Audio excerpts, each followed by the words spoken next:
Do you resonate with being a healer or a spiritual person who chronically struggles with money? Me too. This episode is going to be a raw, vulnerable human share about why my life is a mess because as a full-time yoga instructor and spiritual business owner, I am in over $14,000 of credit card debt. I want to counteract all the fake influencer perfection online by just sharing realness and being radically honest. I know I'm not alone, so let's do this. What is up, my witches?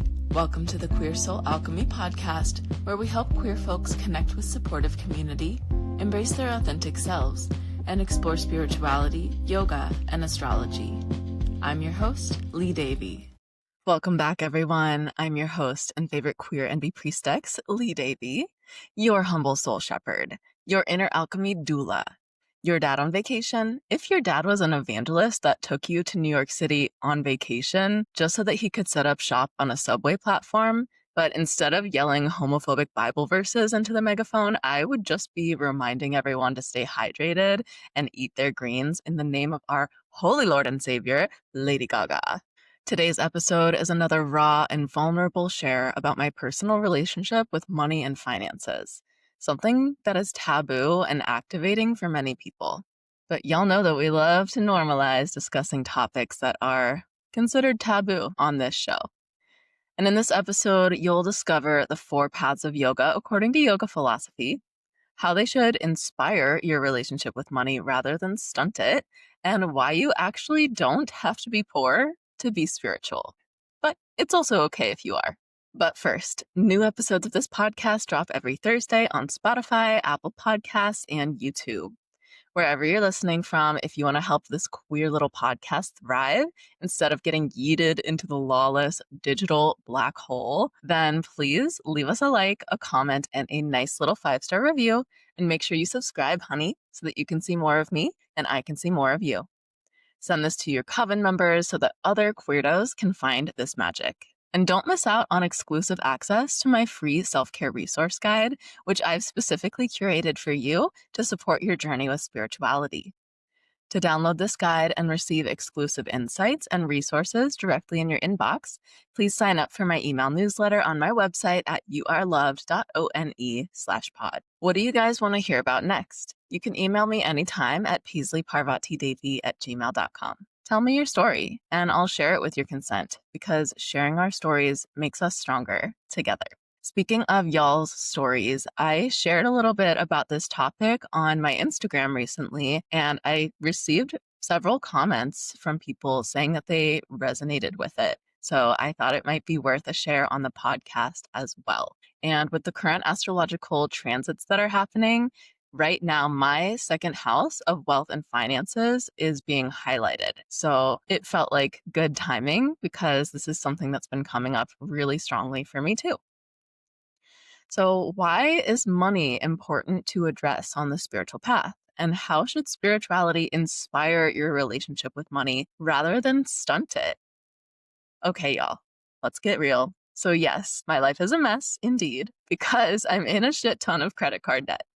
And today I'm talking about my financial situation because in the world of spirituality and influencer culture, it's so easy to see the highlight reel of anyone's life on social media and just make assumptions that their life is so great, that they're doing so well, and compare yourself, right? But as we all know, social media is not reality. So here's some radical honesty and realness about a part of my life that isn't pretty. In fact, it's been heavily shameful and really weighing on me for quite some time now. Backstory. So I come from an upper middle class white family in Ohio, and my family of origin really indoctrinated me into this belief that the amount of money you make is equivalent to the worth that you bring to the world. And I very specifically remember my grandmother, who is one of my closest spirit guides and inspirations, really putting a lot of emphasis on that. Which makes sense because she grew up during the Great Depression, and as a woman, for most of her life, she wasn't even legally able to have her own bank account. That didn't become legal in the US until 1974. It makes sense from her perspective why she would, why that would be important to her. For me, now I'm a self-employed yoga instructor, a small business owner, and I'm also queer and non-binary, though I'm in a female body. All of these things affect my income. And then I also travel a lot for work, and I'm also responsible for the many expenses that are associated with being self-employed and with the work that I do. And because I'm self-employed, I don't have any paid time off or paid sick leave. So if I take a vacation or if I get sick and I have to take time off, I'm just not getting paid, period. On top of that, I've been diagnosed with anxiety disorder and CPTSD, which is complex or childhood post-traumatic stress disorder. And I do struggle with my mental health. I have for my whole life. And there have been times where my mental state has rendered me unable to function and certainly unable to work. As a yoga instructor, my personal energy and my mental state really affects my students. So if I'm having a CPTSD flare, I often will end up getting a sub so that that energy does not affect my students. But then, of course, that means I don't get paid for that class. And there's been a lot of self-blame for this because I think culturally we're taught that if you're not making ends meet financially, it's your own fault. And in my family of origin, the message was very much that. If you're not able to make good money for any reason, then you're a failure. So without boring you guys with all of the details of how I got into this debt, just know that it wasn't from frivolous things, okay? I don't often buy new clothes or furniture. Almost everything I own is secondhand, including my car and the computer that I'm using right now. I don't even own a TV. Most of this debt has come from simply earning less income than what I need to pay basic living expenses. So after taxes are said and done, by the time I pay my electricity bill, my phone bill, and get groceries, I'm already in debt. And then I've had multiple car repairs in the last couple of years on top of that, which have been necessary because I have to travel for my job. So this year, the debt has just completely snowballed because I decided to go full force into my business and I stopped working for other companies as a W 2. I've also been going through a lot of family stuff and mental health stuff this year. And of course, the economy this year has really been hard on a lot of us. Grocery prices and really the cost of living has gone up, but my income hasn't. Even though I've lowered my expenses as much as possible, it's still not enough. I'm still running a deficit, but yet I make just a little too much money to qualify for food stamps or Medicaid, so it has felt like slowly drowning. As of this year, I am now in about $14,000 of credit card debt. And that doesn't include my student loans, which is about another 10 grand. Yeah, I have a bachelor's degree, and I've been working since I was 16 years old. Over and over again through the past couple of years, I've been faced with this sinking feeling of if I want to get rid of this debt, I could give up on my dreams. I could give up on my business and find a quote, real job like my family always wanted me to. But I've chosen to go deeper into debt instead because I'm an eternal optimist. And because from experience, I know that I am simply not a person who will ever truly be happy working for anyone besides myself. It's also because of you guys. If you're listening to this right now, I deeply, deeply appreciate you. I love you so much. And I'm so happy that we've been able to cross paths. If my work has helped or uplifted you in any way at all, that's why I do what I do. So I don't prioritize my own well-being as much as I should, but I'm now recognizing that financial stability is a form of self-care. The amount of stress I've experienced as a result of not having financial stability is exactly the opposite of what I would tell my clients to do. But because of this shame and this deeply rooted belief that the amount of money I make is equal to the value I bring to the world, I've felt compelled to hide my struggles. So I've kind of been lying to myself and the world for that matter by prioritizing this illusion of appearing to be okay over transparency and radical honesty. Historically, I've prided myself on being independent, and it's actually been a huge growth edge for me to not only admit that I need help, but to actually ask for help. And then allowing myself to actually receive help, it's a whole other ballgame, you guys. Long story short, I recently signed on with a company that does debt settlement. And while I'm in the program, my credit score is going to go way down. It's funny, too, how our system works, because even though I'm in a lot of debt, my credit score has always stayed pretty good. but that doesn't matter because I still can't get approved for a mortgage. At this point, I can't even get approved for a super high interest personal loan because of the sheer amount of debt that I'm in. So I'm just saying, you know what? The system is rigged. Anyway, it's not that I don't care, but at the same time, I'm not attached. Like, money is just numbers on a screen. It only has value because as a collective, we agree that it has value. And even the value of the numbers themselves can change over time. Like $20 today doesn't have the same buying power that it did 10 or 20 years ago. Our culture really seems to treat money as a god or a demon, but the money itself is an object, it's neutral. Like a hammer, money is a tool that can be used to create or destroy things. It's a form of energy. And if you're not taking care of yourself in some aspect of life, then you'll be low on energy in some aspect of life. In our culture, money is also so taboo. We don't talk about money. We don't talk about religion. We don't talk about politics, right? At least that's what I was taught growing up. In the name of being polite, this lack of acknowledgement keeps a lot of us stuck in a toxic loop where we're expected to remain silent about the very things that greatly affect our day to day quality of life. So, no more, you guys. This social taboo is a strategy to keep us separate, to keep us individually minded instead of community minded, and pitted against each other in competition rather than working together in collaboration. When in reality, humans are very social and community oriented creatures. And life also just becomes exponentially easier and more enjoyable when we're able to trust and lean on our neighbors and our community, right?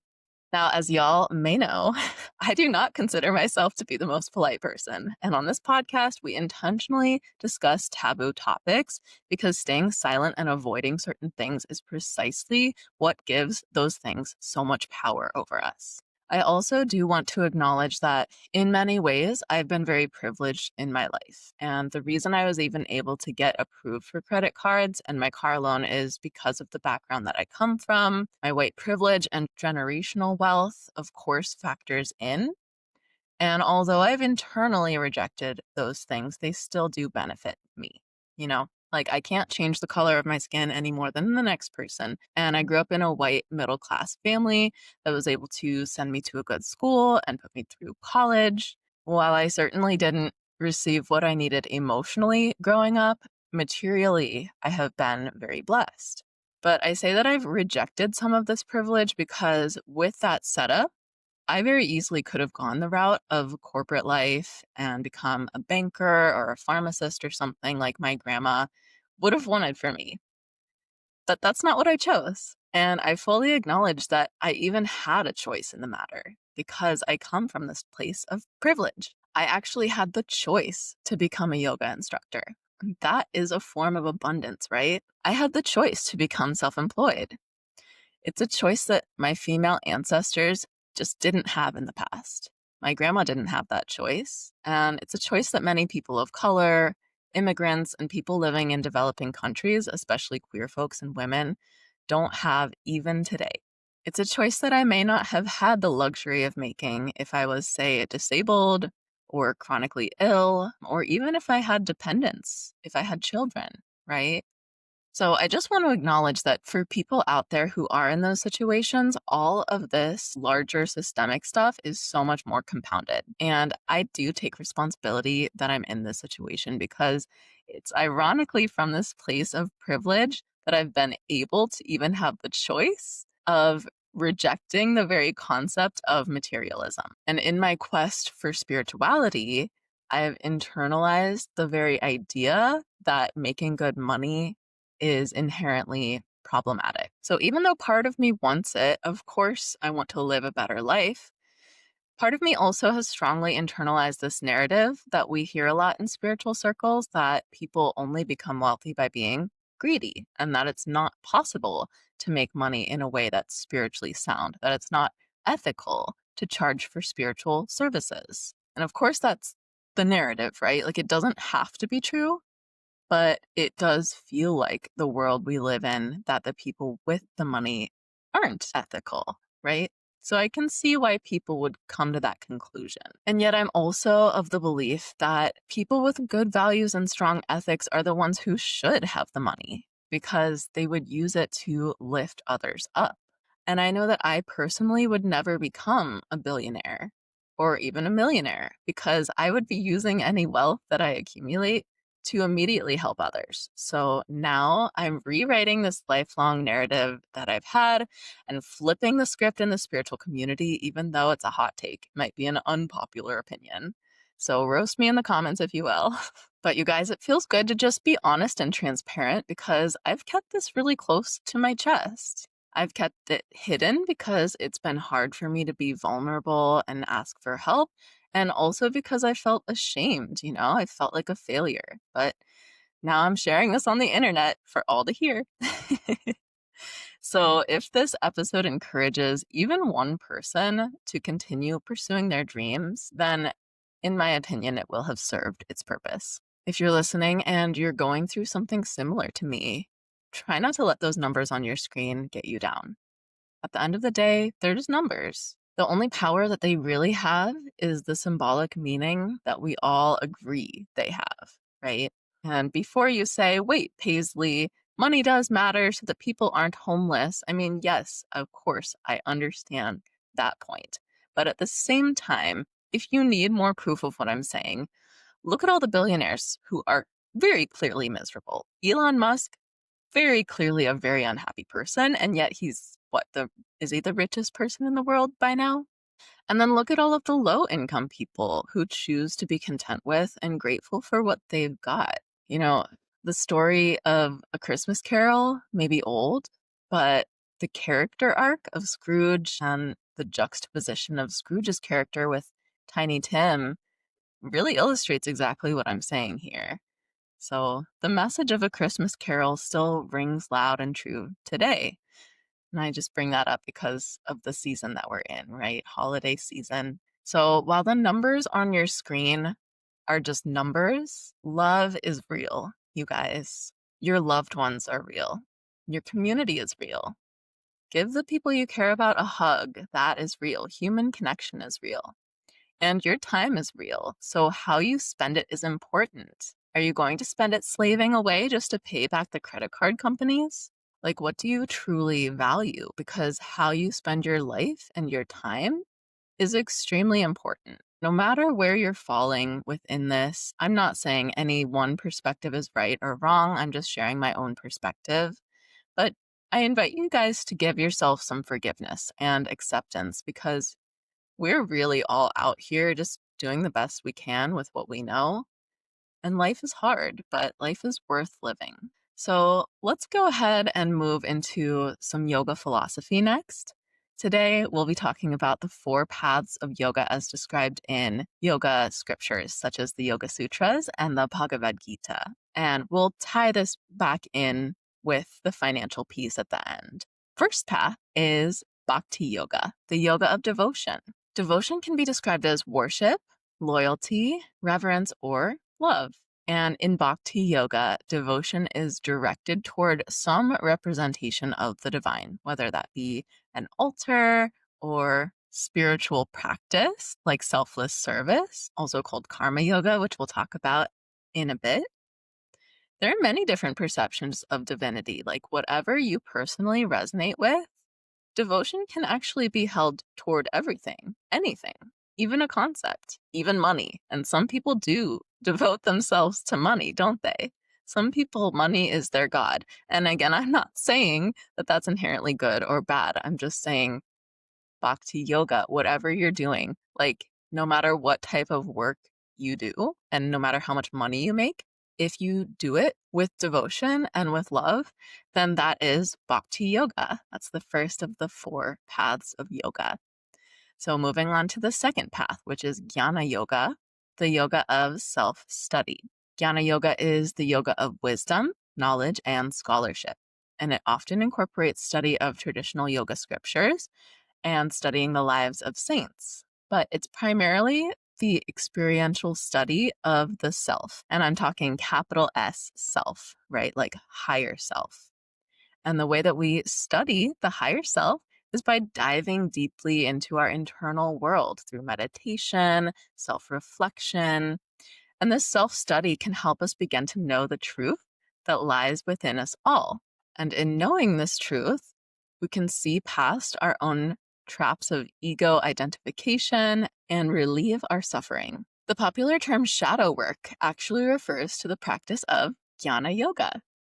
And it's considered one of the most difficult paths in yoga because it requires radical honesty with self, which is what we're doing right here today. It also involves identifying unhelpful thought patterns through that meditation, through that self-reflection, and working to transmute those thought patterns into higher frequencies, into thought patterns that are based in love, that serve all. The third path of yoga is Raja Yoga. Raja Yoga is a multidisciplinary path and the yoga of spiritual practice. This will be the one that most of us are already familiar with.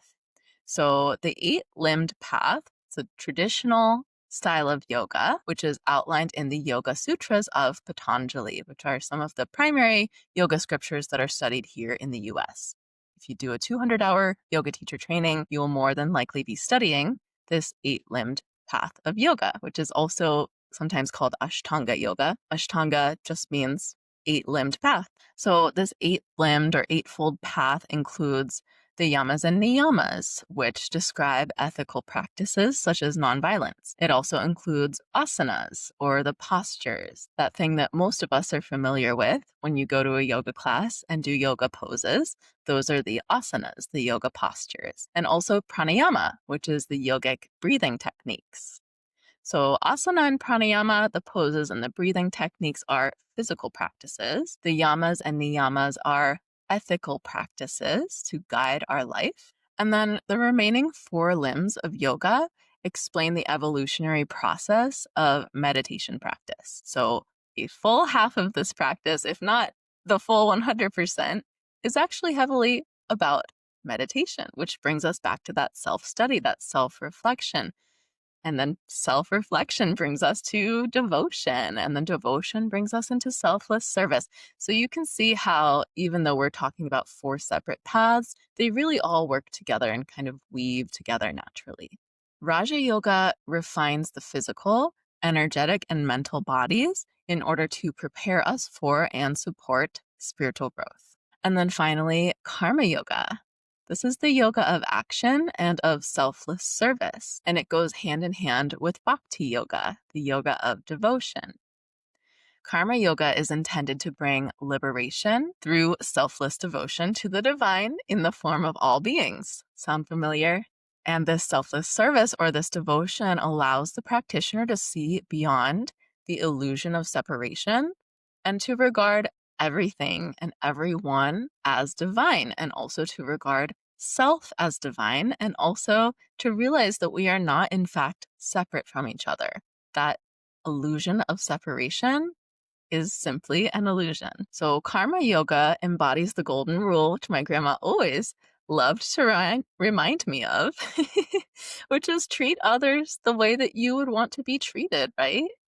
As in, act with integrity for integrity's sake, not for the sake of getting praise, not for the sake of getting the outcome that you want. And a core part of practicing karma yoga is that we release any attachment that we might have to the outcome.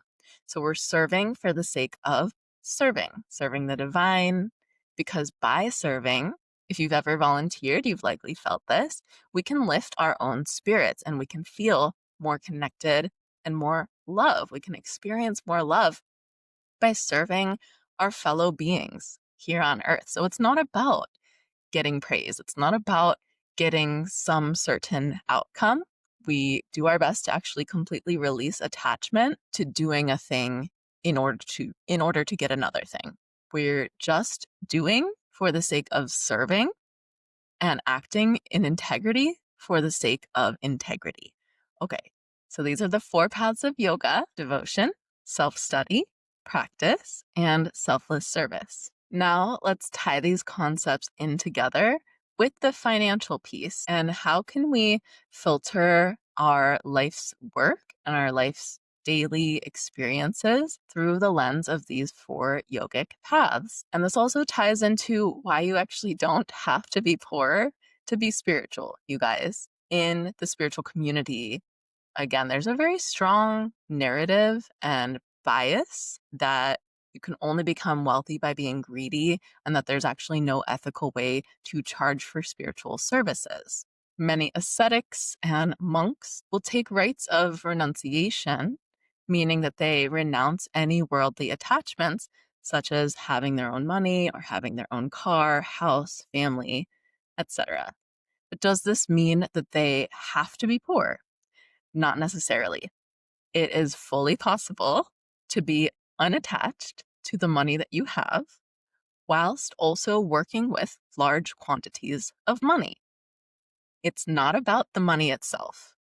It's about the relationship that we have to that money. Are we using it as a tool to help the world, or are we using it as a tool to destroy and to get ahead and feed our egos, right? So the money itself is a neutral tool. So this is the same reason why it's said that money doesn't buy happiness, you guys. Going back to our Scrooge and Tiny Tim, like Tiny Tim didn't have money, and yet he was arguably much more content than Scrooge, who had all of the money. So it's not about the money. Money is a form of energy. It's a tool, nothing more, nothing less. If we put more or less into it, that's because that's how we're perceiving it, right? But in reality, yoga philosophy teaches us that there's nothing in the world that comes from outside of ourselves that will fill the void of feeling disconnected from who we truly are, what we truly are, which is love. I was talking to my teacher earlier today, and he reminded me that the word love, we think of it as a verb, but in the concept of yoga philosophy, love is not something you do. Love is what you are. We are all inherently love. It's a seed that is planted within all of us. And so you can see with our karma yoga, our bhakti yoga, selfless service, and devotion, we're not serving the body. We're not serving the mind. So if you're thinking like, I really disagree with this person and I really think they're an unethical person, Lee, so why are you telling me that I should serve them selflessly? Again, yoga is telling us that this feeling of separation is an illusion. While someone else might have a very different perspective that you consider to be unethical, they still have that seed of love within them, and serving that seed of love within them will bring out the seed of love within you. If you want to be loved, give love.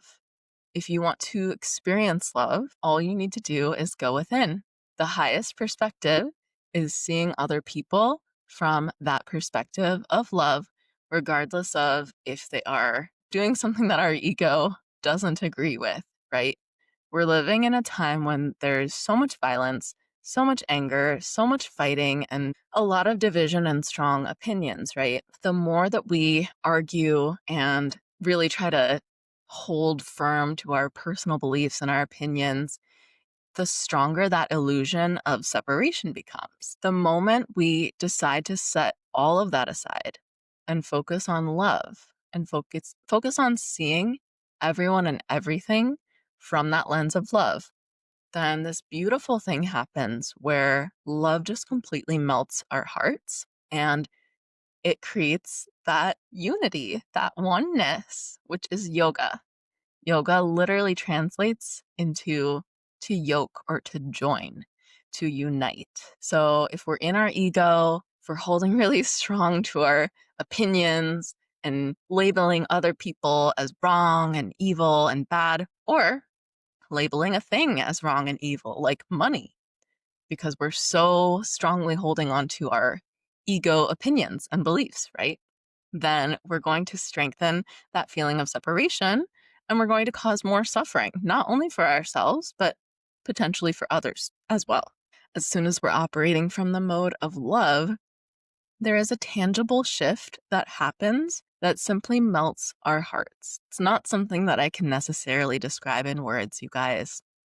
but I'm sure you can reflect and remember a time where you have felt that in some way or another, a time where you have consciously set aside a disagreement or your ego in favor of connection and in favor of love, in favor of unity and togetherness, right? So, no matter what you do, no matter what job you have, even if you work at McDonald's, like no judgment. If you work at McDonald's and you make those ice cream cones and you give people their burgers with like the highest love and the highest reverence in your heart, those people, even though they're eating food that's not necessarily healthy, they're going to receive that love. You can feel this. Like, think of a time when you're out and about, maybe at a restaurant or going to a store, and you can give to a service worker or they can give back to you some beautiful energy, some positive, loving intentions. Like, we can feel each other's energy versus if somebody's sending you negative energy or if you're sending them negative energy. Like, you can feel that too. So while it might seem small and mundane, this is the true practice of yoga, you guys, not the poses that we do. This is the yoga that happens in the real world, off the mat, in those little moments where you're stressed or anxious or you're upset about something. The real yoga comes through when we're able to move from a place of love, groundedness, of inner peace, right? Rather than inner conflict or creating more separation. And again, no matter what job you have or what you do in the world, if you're working from a place of self study and observing yourself, that will also have a positive effect on those around you. Raja Yoga, the yoga of practice, will also have a positive effect on everyone around you.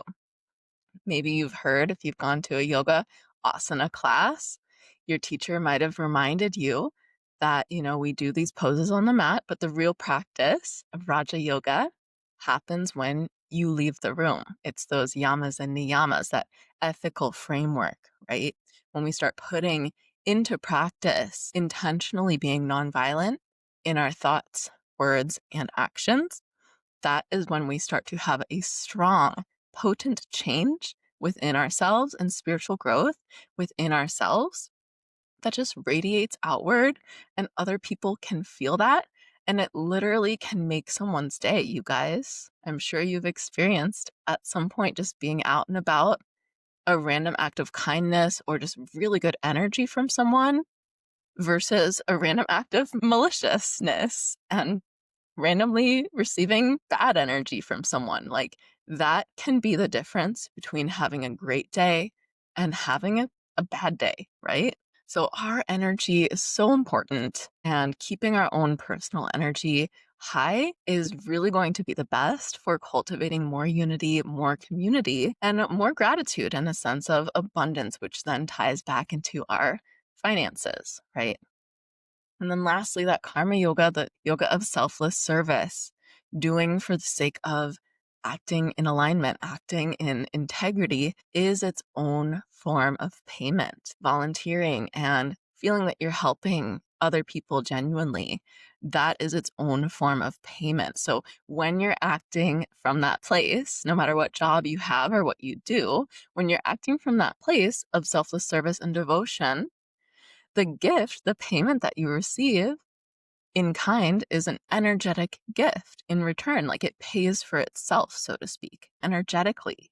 You're adding more energy into your field. So then from that perspective, whether the outcome is what you wanted or what you didn't want, and whether or not you get paid for that work that you're doing, it's more just like the cherry on top of the cake, right? Like, if you're acting from this place of selfless service and devotion and you get paid, that's like the cherry on top of the ice cream cake. And if you don't get paid, then, you weren't doing it for that reason anyway. If you don't get what you want, you aren't attached to that anyway, and you still get to receive the energetic benefit of acting and moving from this grounded place of love, from inner peace and alignment. So like I was saying before, if we really take care of ourselves on every level, then we're going to have a surplus of energy. And money is a form of energy. So if we take care of ourselves and we have plenty of energy to give and to freely receive as well, that will reflect in our financial state. Once we change and do the inner work on the inside, you guys, the outer world will just naturally start to reflect back to us the beautiful energy that we cultivate and that we give. And the opposite is also true. If we're operating from a very unsettled inner conflict, a place of just feeling lack and constant, like not enoughness, scarcity mindset, then that is what is going to be reflected back to us. So abundance exists in many different forms. Energy exists in every different form, like everything is a form of energy. When we give beautiful energy, we get that back to us. And even if we don't get that reflected back to us, it's okay because we weren't attached to that anyway. This is the true practice. This is the path of yoga, the path of love. And when we become a channel to receive all of that beautiful abundance because we're already just so grateful and so loving and just vibrating at this very high frequency, then a really interesting thing happens where we're no longer attached to that financial abundance. And that is precisely when it starts to flow in on its own because we are creating the energetic conditions to properly receive that. All right, you guys. So here is our journaling prompt so that you can do your jnana yoga, your self-study and self-reflection.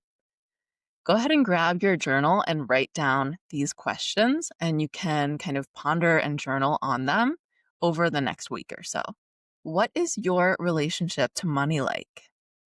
How do your conscious or subconscious beliefs about money or wealthy people affect your ability to provide for yourself?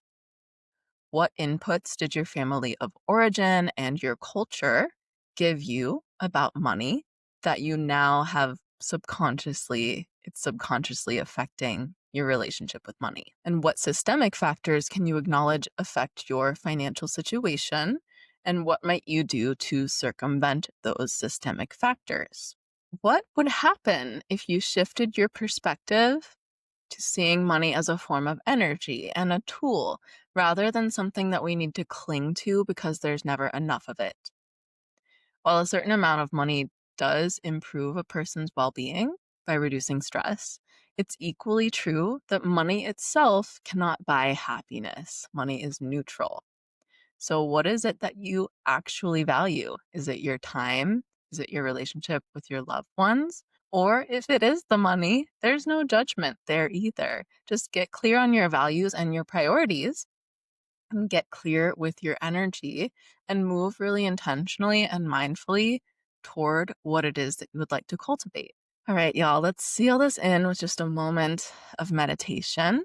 If it's safe for you to close your eyes, please do so. Maybe you'd like to plant your feet firmly on the ground, bring your spine tall, just give yourself a breath in and a sigh out.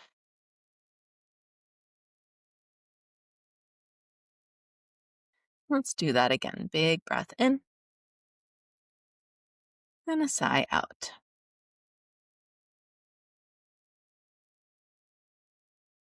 And take a moment to affirm to yourself that there is more than enough energy to go around. I receive abundant energy in all of its forms. There's more than enough energy to go around. I receive abundant energy in all its forms.